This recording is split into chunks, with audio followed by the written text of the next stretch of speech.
Good day and welcome back to Elementary 72 Gaming. Now, I am going to be continuing with the video I started yesterday on the SP skills and how we use them. So, let's continue on, and before I get into the main content, I'd like to ask you all to please leave a like or comment on the video. Consider subscribing to my channel, and if you don't like the content, please leave a comment. Okay, so before I get on with the rest of this whole discussion, I'd like to say that I did make a mistake. Uh, I did get the correct figure for the SP to plex ratio. It's 1 plex to 5 or 10,000 SP. I'm not exactly sure on the figure. Let me just go get my information. Sorry about the shuffling around. But anyway, this isn't in my notes, so okay, let me just have a look.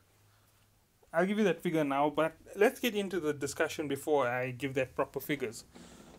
Now, yesterday I did explain the benefits on your defense, and that's just one aspect of your ship. I haven't even gone to the next two aspects in terms of moving through with this heavy research. So, okay.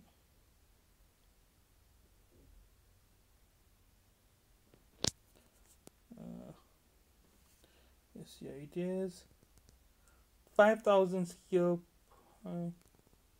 1 plex per 5,000 skill points. Okay, so it's 1 to 5,000. That's the ratio. And that was confirmed by Eve Echoes, the Discord channel. It was given out on the channel directly. So those are the official figures. And there is no negative from what they have said. So that might have just been a rumor that I accidentally took as fact. Now, I did explain why the defense builds weren't yet 100% ready and why shield tanks were more viable than an armor tank.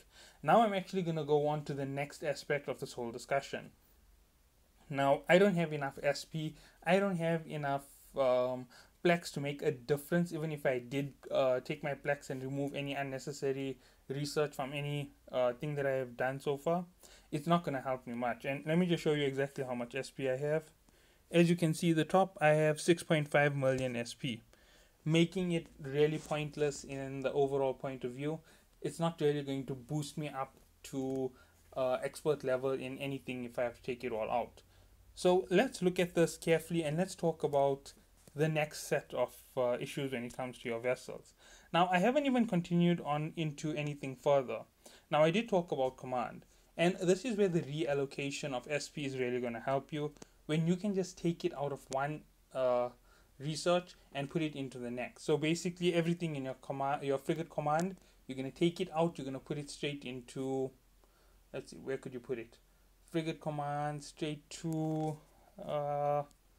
battle cruisers. Now that's because you want your battle cruisers to be able to play that tank build. So you've reduced the inertia, you've increased the speed and reduced the inertia, giving you a little bit faster turning. So you're now capable of using a faster speed and turning a little bit quicker. You're getting away a lot faster. Overall, all those reductions, yesterday I did make a mistake in my calculation on the 45% of a minute if any vessel turned that way. I do know that I made the mistake. I figured it out later when I was double checking. My voice is really, really bad at the moment. That's why you're going to notice that my voice goes high and low, high and low. That's because I'm struggling to keep it constant. I'm doing my best to get my voice back and get it up to standard. I'm really, really sorry about the inconsistency in my voice. It's not something that I expected to be a problem. This is almost 2 months of me doing the videos, and it is having an impact on me. And I do have fun making these videos, and I've decided to make the best possible videos over just hashing out a whole lot of content in a 1 hour speech and editing it together and giving you something which is of an inferior quality compared to what I currently have. And what I currently have is still bad in terms of quality. I am working on it as it goes along. And sometimes a take on some of those videos, like my best builds, one of my best builds took me 4 hours to do. That's because I literally redid takes that many times. And one of my takes wasn't even good enough by my standards, so I deleted it and I redid it. And that was on the Command Osprey. Not Command Osprey, the Osprey build. And that's how long it took me to do that video. And at the end of it, I hope that video was nice. It did seem to get a lot more support than most of my videos. I will try and do this in the future, but the amount of talking it takes is a bit heavy. So let's get back into this, and these are free-form discussions. In other words, the notes are just where I finished yesterday. I talked about shield and armor repair. I've completed the main command of the vessel. Now I need to talk about the weapons properly. I need to talk about how you can reallocate the SP properly. And then I also need to talk about how it affects your choice of fittings in the correct sense in the game. Because on some ships you have 6 low slots. And 6 low slots isn't going to be just taking shield into consideration. You need to take other things into consideration. 6 low slots will mean you can get more speed as well, or you can get a longer range on your weapon, or you can play tank and assault build at the exact same time. And all of this has to play into consideration. You have to think about it. You have to think about PvP, PvE, and mining at the same time, because sometimes you defend mining fleets, you need that faster turning over the heavy damage and the heavy heavy speed.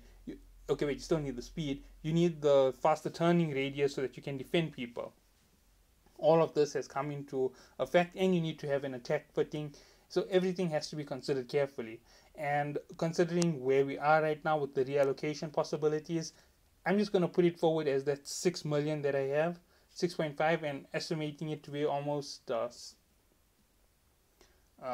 see, add another 500,000 for 7 days. Let's say 7 million by the time people start trading. So every 5,000 is 1 plex. So remove 1,000 from 5 million. That gives you 500,000. 100,000 plex to completely reallocate. No, wait, it's going to be more. I'm making 5.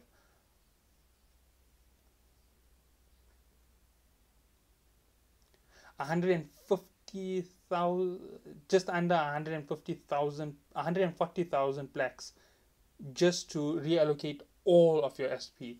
So that is to move it from one location to another to make sure that everything is 100% perfect.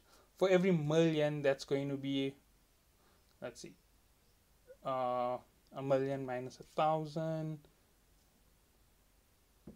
2,000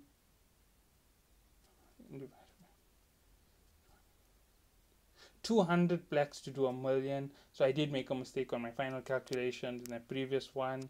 So 200 for every million. So that's 6, about 14,000 plex maximum to reallocate all your SP. So if you're going to think about shifting to different ships, you can just take all your SP and reallocate it completely. That is a way to go for this whole transformation of your gameplay. It is something that can really change up how you're playing. You can always switch between builds for PvE and PvP. You just have to keep a large amount of plex. And yes, that makes it a massive ISK spend. So you're going to have to think about that in terms of your gameplay. Okay, so let's go on to the next thing to think about in this whole build. That is going to be your navigation. Now, shield builds work well, armor builds work well. And with the command of the vessel, they work better. Now, there is one other thing which you can do to make those shield builds even more tanky, even better and more durable, and that is speeding up the vessel. So the faster your vessel goes, the better you can tank. Now, something like a micro warp drive isn't really used in the same way as an afterburner. The afterburner gives you a massive boost of speed. That boost of speed reduces the amount of damage you're taking, and the afterburner is very low on cost. The micro warp drive is extremely heavy on cost, and its boost in speed is mad. You basically use it to get away from close situations, and it drains a lot of your capacitor, so that's a warning on running micro warp drives. They are very inconsistent on the power drain. Okay, so let's get into the afterburner. Now I haven't exported out this here as well, so let's go into the first one. Okay, minus 20% capacitor need. That is the first thing that you're seeing when you're opening your afterburner research. Now, what does that mean for you overall? Minus 20% of the need. That means you are gaining on your capacitor once more. By having this on your skills, you're now able to resist more of how much it drains from your capacitor. Now, as I told you, everybody who was sitting at 70% with just a hardener, if you are running a hardener and the afterburner at the same time, you sit at around 64, 65% of your capacitor non-stop once the drain has kicked into its full. That's because that's the amount of energy you keep pulling out from it, and that is the point where you are balanced at 65% of your capacitor, and that is where you're generally going to stay. Maybe if it continues on for longer than an hour, you could go higher. I've never fought for longer than an hour with those two on, and I've never left it on for longer than an hour with afterburner and shield booster at the same time.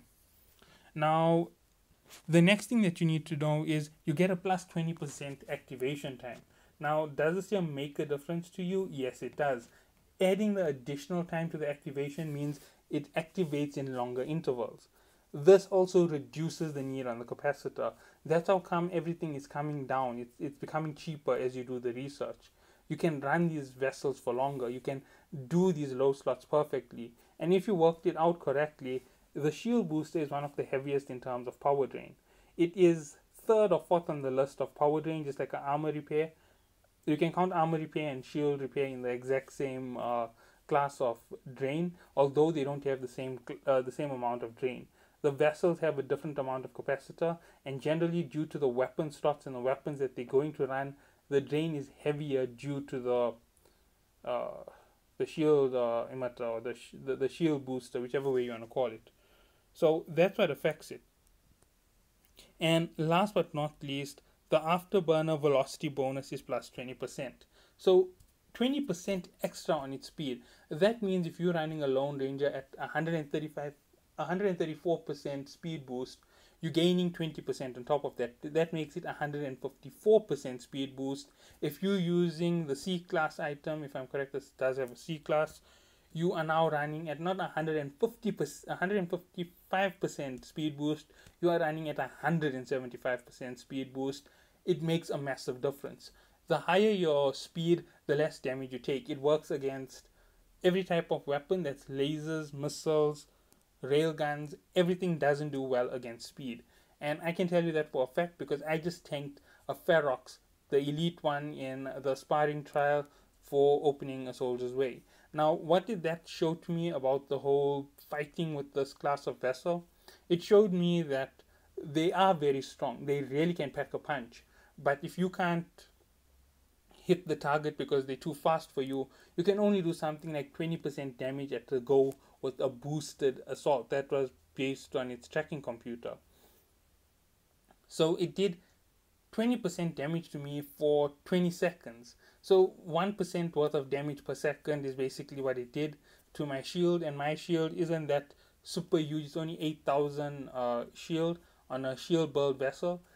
It just tells you just how powerful they are. Now, imagine if you had a player running their exact same build. Sorry, at 20%, and you decided to take him on with your Cyclone.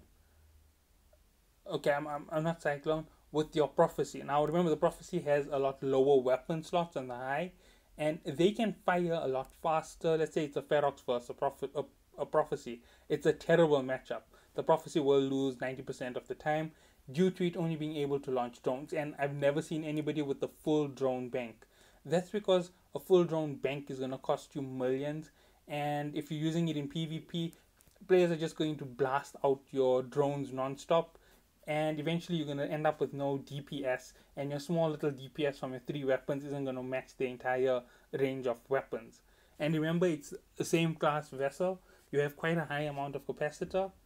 They're going to be able to drain you, and it's always going to benefit them over you because you have the higher capacitor.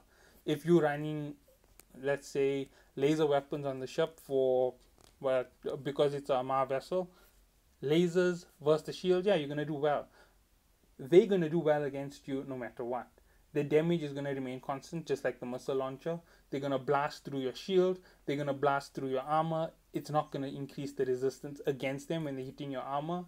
It is their field of damage. And then they're going to go through to your hull, and they're going to start hitting your hull. Now, this is where that whole aspect of getting away plays in. These afterburners help you with speed. You need to remember I am running at 900 meters per second, and I only have the first level mastered. The second level was going to grant me an additional, let's see how much, 15% on each, so that's 35% overall is almost where I am in terms of boosting. Let's see where the expert takes me. I might even purchase this one later. 50%. Yeah, 50% total off. Now, you might be thinking that's not that big, but 50% boost to your speed overall. That means that 155 is 205% speed boost in the end. It is triple the speed of your vessel overall when it comes to the final result. And just thinking about it, you need to understand that this is how it goes. Sorry about the noise which is coming overhead. That's a helicopter. It happens all the time in my region. We have a bit of a crime problem, so they're always searching for for cars in the area. So you're going to hear that in some of my videos. I can't predict it and I can't stop it. And some days it'll go on for a full 2 hours where they're flying multiple helicopters over. So I'm not going to cut that out. I'm not even going to attempt to hide it by grabbing the mic. Okay, so let's continue on with this. 50%. 50% reduction on that capacitor need. Now all of a sudden, this isn't really impacting your energy usage. It's a null factor. So your Amahadna and your shield hardener plus this are now totally not gonna happen, not gonna hurt you in any way when you're playing. This is giving you that advantage, that slight edge in combat. You can now stay in the front a little bit longer. You have more speed, you have more power. You just have to stay outside of the range of Weber fires. Now, Weber fire ranges do change. I think that when I improved my research, I gained another 2 kilometers on my Weber fire. And if that is correct, then there is a gain in research from them. I'll be going through it as well as I go through to the next video. For this video, I'm just going to cover this. Now, that is where you end up with just the afterburner. 50% reduction on power, 50% additional time for every activation. So basically, it's giving you that massive range. You're regaining that entire capacitor that it's used, and you're gaining a little bit extra due to the amount of time that it takes before it reactivates. The next thing which it has is the Amahadna. The Amahadna, as you saw with the reductions, it becomes cheaper and cheaper, more cost effective. Also similar ways in which it affects your overall usage. It's going to allow you to be a little bit more lean on the capacitor. Now, your ship's command affects these as well. Bad ship command means that these won't work well, even if you have fantastic economy. Example, my afterburners are at maximum 50%. I don't have command on my vessel. There's a reduction in speed. Remember, it gives you that advantage when it comes to everything. It's giving you more speed basically overall, reducing inertia, increasing velocity. You don't have that there. You don't have that 45% extra speed. It makes a difference to you. You're not going to get the benefit from this here. Remember, that's minus 45% of your initial boost gone, because that comes in on the ship as your base stat.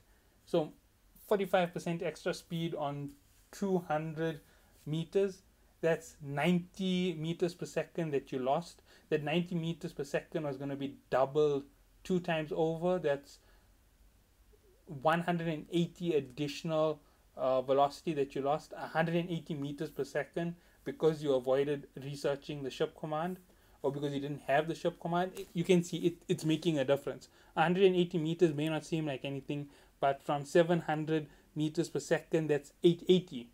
880 meters per second is a massive advantage for you, and you can still augment it even further by putting on a inertial stabilizer to reduce the inertia on your vessel. It gives you a faster acceleration. It allows you to move a little bit quicker, gives you better turns. You see, all of this here is making the effect. But you can't go and just slot out your low slot to accommodate the loss in research. It turns your builds against you.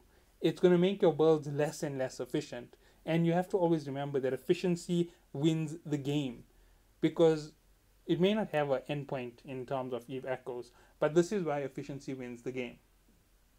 In every fight, the faster vessel always has the advantage, regardless of how much of power it has. And a good strategy and a good tactic can outweigh all the power in the world. And I'm saying that right now because I'm suspecting that there might be a player who's actually going to try it eventually when the battleships come out. They're going to take all their research from their cruiser and uh, bat- their battle cruiser. They're going to gather all that research up and throw it straight into the battleship, get their battleship command maxed out, get everything on their battleship to maximum, export it out, take out all the medium missiles, make it export large missiles, everything into large, have a fully set up battleship. Speed always wins. Someone who has a maximum power frigate will have the advantage over you, even in that massive behemoth of a damage dealer. Remember, you need to slow them down. 3 mid slots or 4 mid slots, yeah, you might be able to do it with 3 Weber fires, or even if you have to do it with 4 Weber fires, but that's how bad it's going to be. And you're going to have to research electronic warfare to be able to play those types of fights. Remember, advantage comes in speed, and those small vessels are already quite fast, even in the storyline missions and the encounters. They really can make circles around you. Example, the frigates, they can close in on me at 900 meters per second, and they don't close in on me at a slow rate. They close in on me very, very quickly. They are using micro warp drives and afterburners. I picked up both from one of them, but it doesn't really make a difference. It is their speed. The regular vessels, I struggle to get to my maximum range to play the long range fight style that I like to play. Now let's move into micro warp drives. Now I did start the operation on it, but I didn't complete it. So let's go down to the bottom. Plus 20%, minus 20%, plus 20%, plus 20%. Let me just double check this again. What was the last thing? Boost bonus. Okay, and that is a massive boost bonus. If I'm correct, the one does up to 500% boost bonus in your speed. That's 5 times the velocity of your ship. And that's just for a short period, but it really drains your capacitor very hard, so you can't use it as a speed up option all the time. It's going to be the same by the looks of it. Just going to look at the last one. Yeah, it's exactly the same. So same way that it's affecting this, making it more and more efficient to use. From 20% reduction of 50% capacitor need, that makes it a 10% requirement. It activates once every 20 seconds, doubling it up on time. That's gonna not doubling it up, adding an additional 50% time. That's 30 seconds. So once every 30 seconds, you can hold a boost of speed that's gonna cost you 10% capacitor. That's a fantastic deal. In 1 minute, I can recover about. Sorry, not 1 minute. In 30 seconds, I can recover about 15% of my capacitor. It makes it a worthwhile. I can run this afterburner and the shield hardener non-stop at the same time. It's not going to hurt me all that much. It becomes more constant. But I need a larger capacitor, and I need to be recharging at a faster rate in order to run those 3 in conjunction. It makes me totally immune to damage at those speeds. 500 times that maximum boost on the ship. Let me see what it is. 500 times 200, 1,000 meters per second on a big heavy battle cruiser. There's your answer to making it a viable armor tank. But as I said, it's not really the best options as yet, because you're still losing out on that initial speed, and you need to keep growing it, because not all of those battle cruisers are at 200 meters per second. They're 174. That means you're gonna fall away on that final speed that I just gave to somewhere in the range of 8 to 900 meters per second. You get the same tanking ability as a cruiser with a micro warp drive attached. Okay, so moving down, let's see, engine operation. This is also a very important aspect within the game. These affect your warp core stabilizers and your inertial stabilizers. Now, warp core stabilizer, minus 20% need, inertial stabilization activation time plus 20%. What these do are, they allow you to move a little bit faster. Now, where does this play a very important role? It plays an important role for you to either get out of a warp scrambler, disruptor, So someone who disrupts you with a disruption device, you can turn around and get away from them quite easily. The next thing which it helps you with is in terms of your inertial stabilizer, plus 20% on that activation time. It gives it a larger activation time, and it's overall going to allow you to get away from the battle quicker. Remember, you're reducing your inertia of the vessel very, very quickly by stabilizing the inertia. Inertia is the resistance to movement. That I know from a mechanical engineering point of view. Maybe the game works with it a little bit differently, but it slows down your movement. It forces you to take wider turns to be able to move, and that's exactly what it does basically in the game, just like how our battle cruisers are currently structured. So 20 plus 15 plus 15. Okay, so 50%. Once more, big boost and reduction on need on your capacitor. That means you can keep running it non-stop in a battle. They're not going to be able to hurt you for too long when it comes to the whole activation. Now, I know for a fact that a warp core stabilizer can only be activated once every 60 seconds. So it really didn't make a difference on the capacitor overall. But the fact that it needs a smaller capacitor need means you can take that beating to a much higher point before you activate it to run away. It's going to play an important part in PvP, very, very important. But now that the ability of people to reallocate SP is coming in, it's even more important than it previously was. Whoa! Okay, that is a shocker to me. I didn't think I was going to lose time that fast. Now, that's just talking about the mobility of the vessel. And I haven't yet even finished everything off when it comes to the mobility of a vessel. The mobility of the vessel helps shield tanking, but I didn't say that the mobility of the vessel doesn't help assault. It actually helps assault in a massive, massive way. You can get closer while taking less damage, and that's without a shield build. That means anything that's going to mark up your damage, give you that closer range, is going to help you by having this research in speed. So you can run a speed forward build with an assault attachment in the back. It's going to give you that ability to tank a little bit. You're basically reaching the same standard as the standard tank build, but using the speed as your catalyst. Remember, there's a way to pull you out of that instantly. That's a web of fire. You get too close, you get too cocky with your attack style, they webify you, and you're just going to fall out of your velocity almost instantly, and they're going to start hitting you way harder than they were previously. You're going to start experiencing massive amounts of damage. Your reduction goes higher and higher with your speed. So when you reach these massive speeds and you suddenly get pulled out of warp, you're going to lose 30-40% on those heavy hits. So think about that carefully when you're running these types of builds. Remember, assault build is generally used with a little bit of range. Things like rapid missile launchers work very well at present because we're using them against encounters. Rapid missile launchers work well in PvP because most of the time it's a shield build with the rapid missile launcher, and they just slap on a little bit of an attachment to increase their firepower. So that's what you have to be thinking about moving forward. Okay, now in the next video I am going to be touching the weapon systems themselves. So I'm going to be talking about the assault, and I'm going to be talking about the reallocation. Now, as you saw, my allocation of skills wasn't perfect. You can choose any one of those three and it will make a massive impact in your vessel.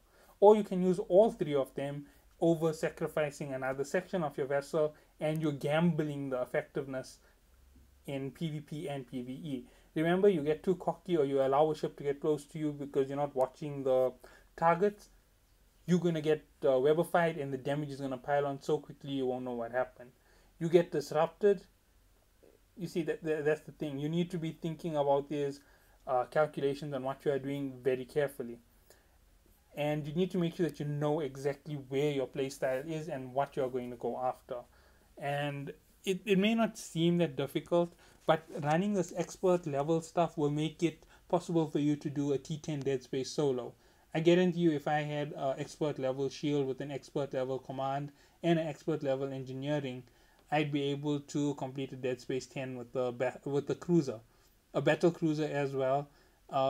Destroyer, I don't think so. It's a bit too heavy in terms of number of enemies, and the amount of movement may help me tank a lot of damage, but they're still gonna hit hard enough to take out my shield with one hit.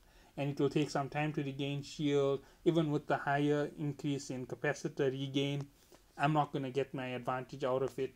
That's how come I wouldn't go as far as pushing a destroyer to defeat Dead Space 10. I'm not saying it's impossible, I'm just saying it's more risky.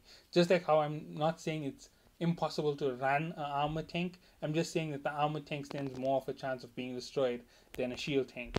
And even a shield tanking, not a shield tanking, shield booster on an armor tank reduces that risk by that small amount. And that's only for now. As I said, once this option comes in, all of those builds go away. They're no longer effective. They change the entire matter of the game. Now, as I said, I'm not going to touch industry because I am not a master of industry. However, the opportunity is available to people to become industry mains and be able to regulate things within industry. I don't understand the rigging in industry, so if anybody is going to ask me about how the industry is going to shift, I don't understand it properly. There are better YouTubers out there when it comes to understanding industry than me in ways that are unbelievable.